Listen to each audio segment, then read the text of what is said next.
Hello everyone, welcome to Neso school. अभी तक हम समझ चुके हैं फ्लावर प्लांट का रिप्रोडक्टिव ऑर्गन है। फ्लावर के अंदर होता है मेल रिप्रोडक्टिव पार्ट जो बनाता है पोलन ग्रेन्स, और पोलन ग्रेन्स के अंदर बनते हैं मेल गेमीट्स। फ्लावर के अंदर होता है फीमेल रिप्रोडक्टिव पार्ट जो बनाता है फीमेल गेमीट यानी कि एग सेल। अब पिछले लेक्चर में हमने समझा था कि फ्लावर के अंदर होता है पॉलिनेशन प्रोसेस, और इस प्रोसेस की मदद से जो पोलन ग्रेन है वो ट्रांसफर होते हैं स्टिग्मा पे। बट पॉलिनेशन के बाद क्या होता है? पॉलिनेशन के बाद होता है सेक्सुअल रिप्रोडक्शन का एक बहुत ही इंपॉर्टेंट इवेंट जो है फर्टिलाइजेशन। अब प्लांट में फर्टिलाइजेशन कैसे होता है, चलिए समझते हैं इस लेक्चर की मदद से, जिसका नाम है डबल फर्टिलाइजेशन इन प्लांट्स। और देख लेते हैं हमारे आज के टॉपिक्स क्या हैं।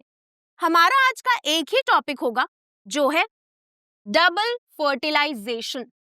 इस टॉपिक में हम समझेंगे फ्लावरिंग प्लांट्स के अंदर हो रहे डबल फर्टिलाइजेशन प्रोसेस के बारे में, और इसके बाद हम समझेंगे कि फर्टिलाइजेशन के बाद क्या होता है फ्लावर के अंदर।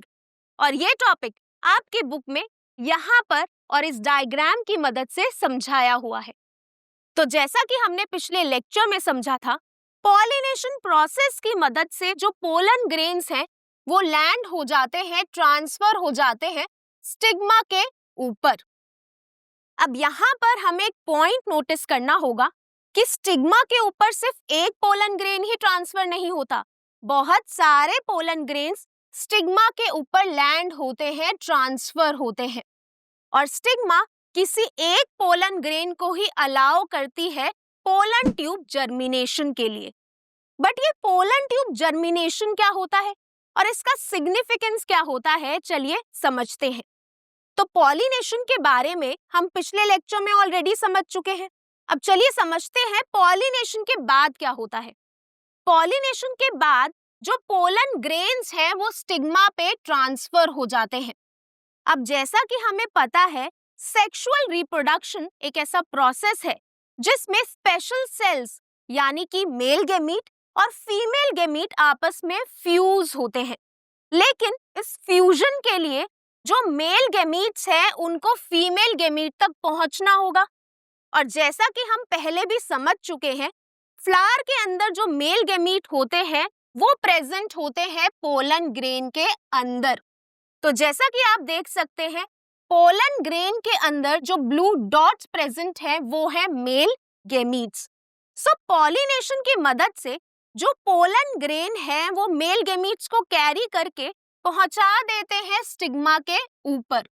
अब जो नेक्स्ट इवेंट है उसकी मदद से जो मेल गेमीट्स हैं उनको ट्रांसफर करना होगा फीमेल गेमीट के पास जो प्रेजेंट है ओव्यूल के अंदर।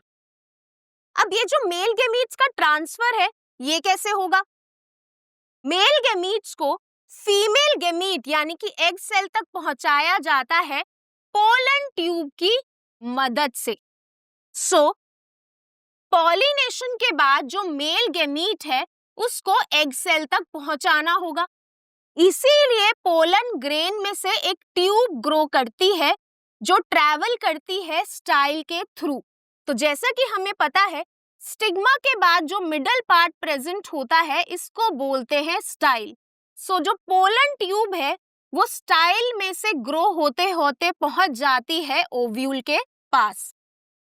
सो अभी तक मैंने आपको बताया जो मेल गेमीट है उसको फीमेल गेमीट तक पहुंचना जरूरी है, क्योंकि उसी के बाद सेक्सुअल रिप्रोडक्शन आगे प्रोसीड होगा।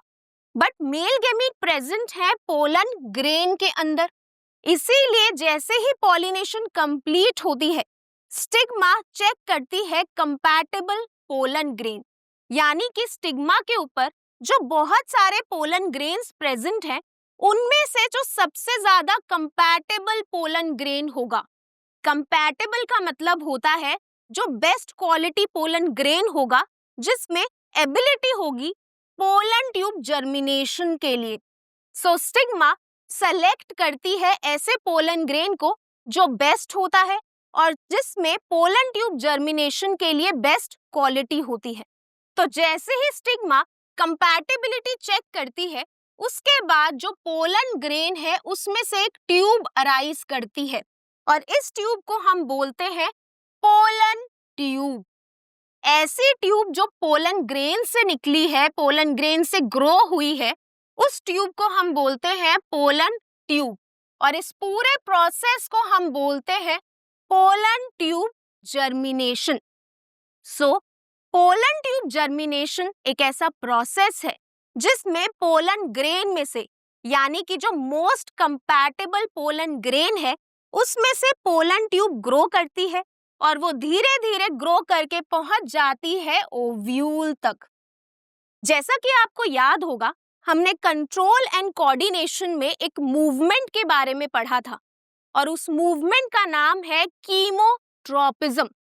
कीमोट्रोपिज्म एक ऐसी मूवमेंट है जिसमें जो ओव्यूल है वो कुछ केमिकल सब्सटेंसेस रिलीज करता है और उस केमिकल सब्सटेंसेस की मदद से जो पोलन ट्यूब है वो जर्मिनेट होते होते ओव्यूल तक पहुंचती है और उसके साथ अटैच हो जाती है।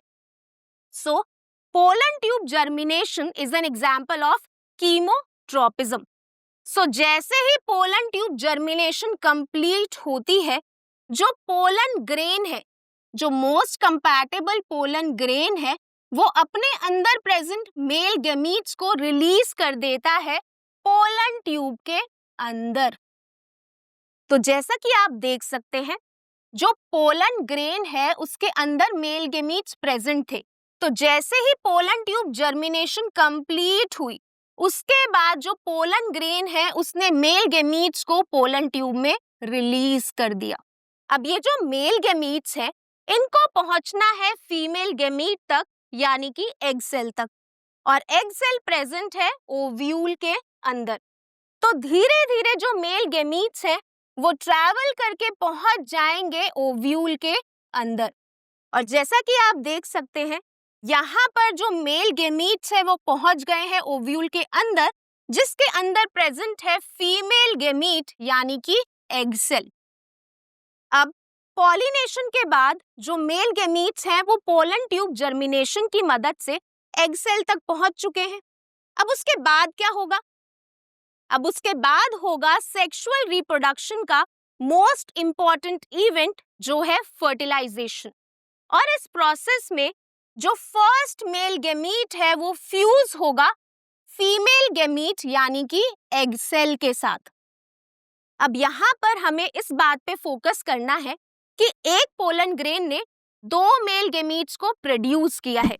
सो यहाँ पर जो फर्स्ट मेल गैमीट है वो फ्यूज करेगा एग सेल के साथ, फीमेल गैमीट के साथ, और बनाएगा जाइगोट।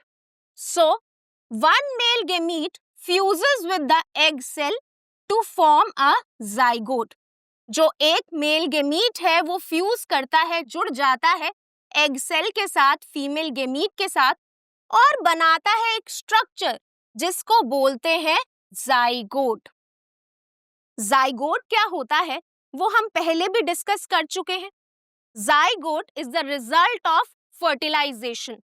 फर्टिलाइजेशन एक ऐसा प्रोसेस है जिसमें मेल गैमीट फ्यूज करता है फीमेल गैमीट के साथ और इस फ्यूजन को हम बोलते हैं फर्टिलाइजेशन। फ्यूजन के बाद, यानी कि जब मेल गैमीट और फीमेल गैमीट फ्यूज करते हैं, तो बनता है एक सेल जिसको बोलते हैं जाइगोट। और जाइगोट वो स्ट्रक्चर है जो आगे जाके डेवलप करेगा एक नए ऑर्गेनिज्म में। सो अभी तक हमने समझा, फर्स्ट मेल गैमीट यानी कि जो फर्स्ट मेल गैमीट है वो फ्यूज करता है एग सेल के साथ और बनाता है जाइगोट। बट अब आप सोच रहे होंगे कि जो सेकंड मेल गैमीट है उसका क्या यूज है? जो सेकंड मेल गैमीट है वो फ्यूज करता है सेंटर में प्रेजेंट दो न्यूक्लियस के साथ। तो जैसा कि आप देख सकते हैं, यहाँ पर बहुत सारे सेल्स प्रेजेंट हैं। इन सेल्स में से एक सेल है एग सेल जो फीमेल गैमीट है। बाकी सेल्स का काम होता है ग्रोथ और डेवलपमेंट का। और जैसा कि आप देख सकते हैं, सेंटर में दो न्यूक्लियस प्रेजेंट है। इन दो न्यूक्लियस के साथ सेकंड मेल गैमीट फ्यूज करता है और बनाता है एंडोस्पर्म.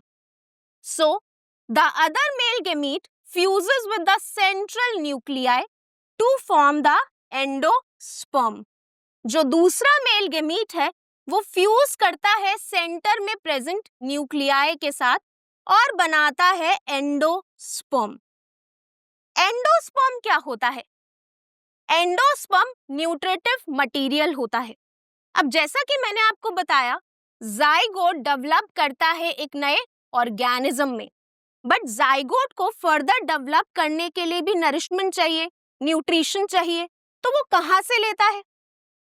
जाइगोट को फर्दर डेवलप करने के लिए जो न्यूट्रिशन चाहिए होता है वो प्रोवाइड करता है एंडोस्पर्म.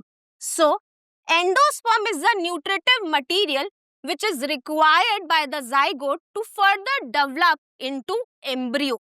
जाइगोट को फर्दर एम्ब्रियो में डेवलप करने के लिए जो नरिशमेंट चाहिए होता है, जो न्यूट्रिशन चाहिए होता है, वो प्रोवाइड करता है एंडोस्पर्म.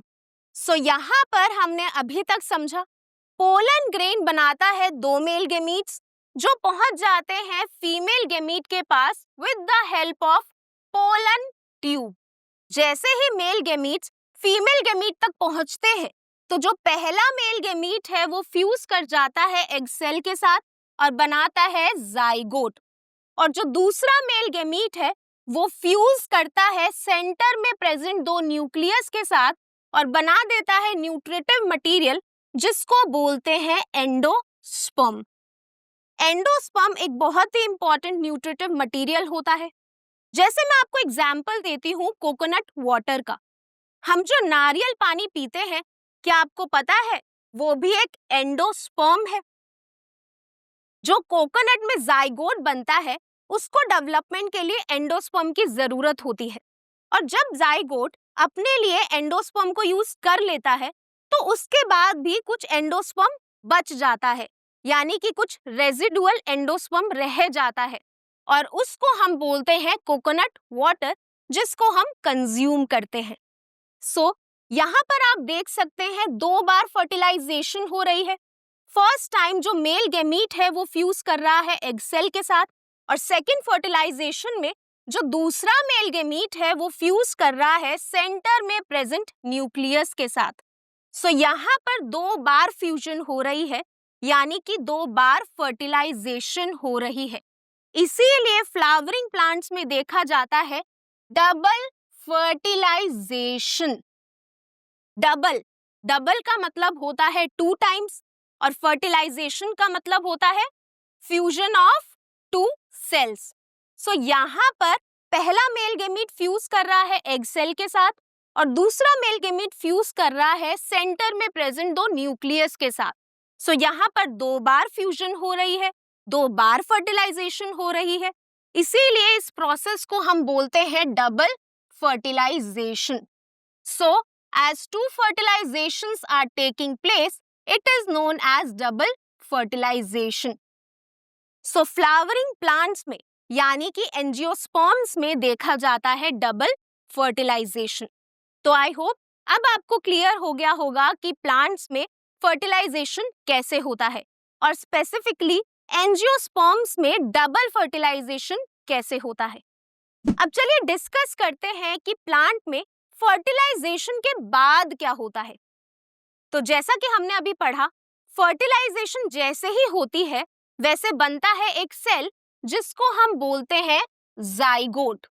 जाइगोट एक बहुत ही इंपॉर्टेंट स्ट्रक्चर है क्योंकि इसी स्ट्रक्चर से जो नया ऑर्गेनिज्म है, जो ऑफस्प्रिंग है, वो डेवलप करेगा.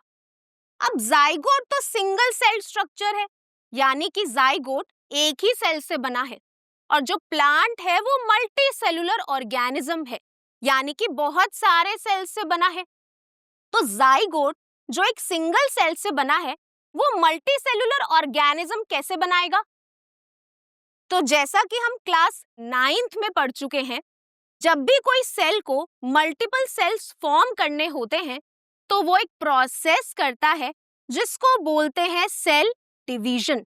सो यहाँ पर भी जो जाइगोट है वो सिंगल सेल स्ट्रक्चर है, तो ये मल्टीपल टाइम्स डिवाइड करेगा और बनाएगा एक स्ट्रक्चर जिसको बोलते हैं embryo. So after fertilization the zygote divides multiple times to form an embryo.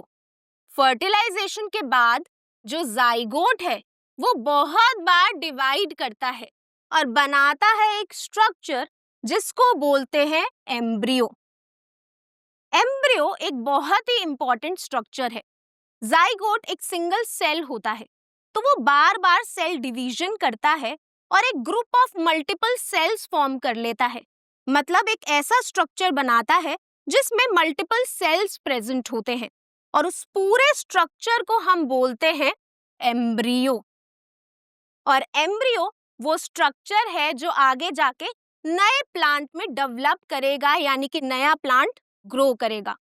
सो अभी तक हमने समझा प्लांट में होती है डबल फर्टिलाइजेशन, और डबल फर्टिलाइजेशन के बाद जो जाइगोट बनता है वो फर्दर डिवाइड करता है और बनाता है एक मल्टी सेलुलर स्ट्रक्चर जिसको बोलते हैं हम एम्ब्रियो। अब जाइगोट तो डेवलप कर गया है एम्ब्रियो में, यानी कि यहाँ पर जो सारे सेल्स प्रेजेंट थे वो डीजेनरेट हो जाएंगे और खत्म हो जाएंगे, और यहाँ पर प्रेजेंट होगा एक मल्टी सेलुलर स्ट्रक्चर जिसको बोलते हैं एम्ब्रियो। सो यहाँ पर एग सेल फर्टिलाइजेशन के बाद डेवलप करा जाइगोट में, और जाइगोट ने बनाया एम्ब्रियो। सो यहाँ पर फर्टिलाइजेशन के बाद प्रेजेंट होगा एम्ब्रियो। बट इन स्ट्रक्चर्स का क्या जो यहाँ पर प्रेजेंट है, जो एम्ब्रियो को सराउंड कर रहे हैं? तो जैसा कि आप देख सकते हैं यहाँ पर प्रेजेंट है ओव्यूल, और ओव्यूल के बाहर जो स्वॉलन पार्ट है उसको बोलते हैं ओवरी। फर्टिलाइजेशन के बाद ओव्यूल का क्या होता है और ओवरी का क्या होता है? फर्टिलाइजेशन के बाद जो ओव्यूल है वो डेवलप कर जाता है सीड में, और जो ओवरी है वो पक जाती है और बनाती है फ्रूट। सो फर्टिलाइजेशन के बाद जो फ्लावर्स के अलग अलग पार्ट्स थे उनमें अलग अलग चेंजेस देखने को मिलते हैं। अब हमने एक चेंज के बारे में तो ऑलरेडी पढ़ लिया है, that zygote divides multiple time to form embryo. जो जाइगोट है वो मल्टीपल टाइम डिवाइड करता है और बनाता है एम्ब्रियो। अब एम्ब्रियो के अराउंड जो ओव्यूल प्रेजेंट है वो कन्वर्ट हो जाता है सीड में, यानी कि बीज में, और जो ओवरी है वो बना लेती है फ्रूट। और जैसा कि आप देख सकते हैं यहाँ पर मैंने मैंगो फ्रूट लिया है, तो मैंगो में जो गुठली होती है, जो सीड होता है, वो बना होता है ओव्यूल से, और जो फ्रूट हम खाते हैं, जो फ्रूट हम कंज्यूम करते हैं, वो एक्चुअल में ओवरी होती है। सो फर्टिलाइजेशन के बाद जो एम्ब्रियो है उसके अराउंड एक स्ट्रक्चर डेवलप करता है जिसकी लेयर बहुत ही टफ होती है, बहुत ही हार्ड होती है, और उस स्ट्रक्चर को हम बोलते हैं सीड। और सीड के ऊपर एक और कवरिंग आती है और उस कवरिंग को हम बोलते हैं फ्रूट। सो ये पोस्ट फर्टिलाइजेशन चेंजेस हैं जो मेनली देखे जाते हैं फ्लावर में। बट अब आप सोच रहे होंगे कि फ्लावर के और भी तो पार्ट्स हैं, जैसे कि सेपल्स, पेटल्स, स्टेमन, उनका क्या होता है? वो सब शेड हो जाते हैं, फॉल हो जाते हैं सॉइल में। So the petals, sepals, stamens, style and stigma में श्रिवल and fall of.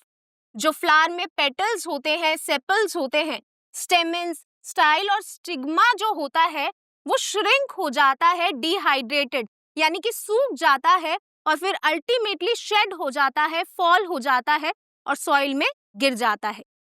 So fertilisation के बाद जाइगोट एम्ब्रियो में डेवलप होता है, ओव्यूल बनाता है सीड, और ओवरी बनाती है फ्रूट, और जो बाकी के फ्लावर के पार्ट्स हैं वो शेड हो जाते हैं, यानी कि गिर जाते हैं। तो आई होप अब आपको क्लियर हो गया होगा कि फ्लावर में फर्टिलाइजेशन के बाद क्या होता है। अब चलिए फोकस करते हैं हम सीड के ऊपर। जब भी हमें कोई नया प्लांट ग्रो करना होता है तो हम मार्केट से उसके सीड लेके आते हैं, यानी कि उस प्लांट के बीज लेके आते हैं, और उन सीड्स को हम सॉइल में सो कर देते हैं, और कुछ दिन बाद हम देखते हैं कि उस सीड में से एक नया प्लांट जर्मिनेट करता है, एक नया प्लांट ग्रो करता है। तो ऐसा कैसे हो जाता है? चलिए दोबारा से फोकस करते हैं हम ओव्यूल, एम्ब्रियो और सीड पे। तो जैसा कि मैंने आपको बताया, फर्टिलाइजेशन के बाद जो एम्ब्रियो बनता है वो ओव्यूल के अंदर ही बनता है, क्योंकि जो फर्टिलाइजेशन प्रोसेस होता है वो ओव्यूल के अंदर ही होता है। तो जो एम्ब्रियो बनेगा वो भी ओव्यूल के अंदर ही बनेगा। सो जो एम्ब्रियो है जो आगे जाके प्लांट में डेवलप होगा वो ओव्यूल के अंदर ही प्रेजेंट है, और ओव्यूल बाद में कन्वर्ट हो जाता है सीड में। यानी कि सीड के अंदर प्रेजेंट होता है एम्ब्रियो, जो कि फ्यूचर प्लांट है, ऑफस्प्रिंग है। So the seed contains the future plant, that is the embryo. Seed के अंदर प्रेजेंट होता है फ्यूचर प्लांट, जिसको हम एम्ब्रियो बोलते हैं। जैसा कि हमें पता है, एम्ब्रियो आगे जाके डेवलप होगा एक नए ऑर्गेनिज्म में, और एम्ब्रियो प्रेजेंट होता है सीड के अंदर। इसीलिए जब हम सीड को सॉइल में सो करते हैं तो थोड़े दिन बाद उसमें से प्लांट जर्मिनेट होता है, उसमें से प्लांट उगता है, और धीरे धीरे करके वो एक न्यू प्लांट में डेवलप हो जाता है। सीड बहुत जरूरी है नई जनरेशन के लिए, यानी कि पेरेंट से जब नई जनरेशन आती है तो सीड उन दोनों के बीच का लिंक है। जो सीड है वो पेरेंट और नई जनरेशन यानी कि ऑफस्प्रिंग के बीच का लिंक होता है। अब सीड अगर इतना इंपॉर्टेंट है तो चलिए इसके स्ट्रक्चर को डिटेल में स्टडी करते हैं। अब जैसा कि आप देख सकते हैं, यहाँ पर मैंने एक डायग्राम लिया है जो आपकी एनसीईआरटी बुक में गिवन है, और आप देख सकते हैं कि यहाँ पर एक सीड लिया हुआ है जो चना सीड है, यानी कि चिकपी सीड है। और अगर हम इस चिकपी सीड को, इस चने के सीड को ओपन करते हैं तो हमें ये दो बड़े बड़े पार्ट्स दिखाई देते हैं। अगर हम चना सीड लेते हैं और उसको बीच में से डिवाइड करते हैं यानी कि ओपन करते हैं, तो हमें ये दो पार्ट्स दिखाई देते हैं। इन दो पार्ट्स को क्या बोलते हैं? इन दोनों पार्ट्स को हम बोलते हैं कॉटिलिडन। कॉटिलिडन क्या होता है? कॉटिलिडन के बारे में आप पहले भी क्लासेस में समझ चुके हैं। कॉटिलिडन रिजर्व मटेरियल होता है डेवलपिंग सीड के लिए, यानी कि जब सीड डेवलप करता है तो उसको जो नरिशमेंट रिक्वायर्ड होता है वो प्रोवाइड करता है कॉटिलिडन। और जैसा कि आप देख सकते हैं, इस सीड में दो कॉटिलिडन प्रेजेंट है, यानी कि इस सीड को हम बोलते हैं डाइकॉट सीड। डाइकॉट सीड वो सीड होता है जिसमें दो कॉटिलिडन्स होते हैं, और यहाँ पर भी दो कॉटिलिडन्स प्रेजेंट है। अब चलिए आगे बढ़ते हैं और समझते हैं ये जो सेंटर में स्ट्रक्चर है इसको क्या बोलते हैं। तो जब हम किसी सीड को ओपन करते हैं तो उसके सेंटर में हमें एक स्ट्रक्चर दिखाई देता है जिसको बोलते हैं एम्ब्रियो। और जैसा कि मैंने आपको अभी बताया था, सीड के अंदर प्रेजेंट होता है एम्ब्रियो, जो हमारा फ्यूचर प्लांट होता है। तो एम्ब्रियो को अगर हम ध्यान से देखते हैं तो इसके भी दो पार्ट्स होते हैं। जो अपर पार्ट होता है यानी कि जो ऊपरी हिस्सा होता है उसको हम बोलते हैं प्लोम्यूल, और जो लोअर पार्ट होता है उसको हम बोलते हैं रेडिकल। एम्ब्रियो के दो पार्ट्स होते हैं, अपर पार्ट को बोलते हैं प्लोम्यूल और लोअर पार्ट को बोलते हैं रेडिकल। अब जब ये सीड जर्मिनेट होगा तो एम्ब्रियो ग्रो करेगा, और जब एम्ब्रियो ग्रो करेगा तो उसका जो प्लोम्यूल है वो बनाएगा शूट सिस्टम। शूट सिस्टम क्या होता है ये हम पहले भी डिस्कस कर चुके हैं। प्लांट के दो पार्ट्स होते हैं, एक पार्ट मिट्टी के नीचे होता है और एक पार्ट मिट्टी के ऊपर होता है, यानी कि एयर के साथ डायरेक्टली एक्सपोज्ड होता है। जो पार्ट मिट्टी के ऊपर होता है उसको बोलते हैं शूट सिस्टम। शूट सिस्टम में आते हैं स्टेम, फ्लावर्स, फ्रूट्स जैसे पार्ट्स, और रूट सिस्टम में आती हैं रूट्स यानी कि जड़ें।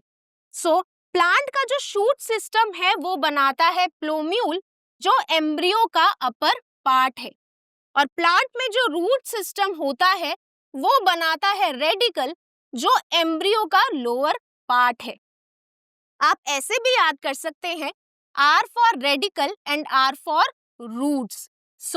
Radical will form root system and plumule will form shoot system. So अभी तक हमने समझा सीड के कई पार्ट्स होते हैं. पहले पार्ट को हम बोलते हैं कॉटिलिडन. सेंटर में प्रेजेंट होता है एम्ब्रियो.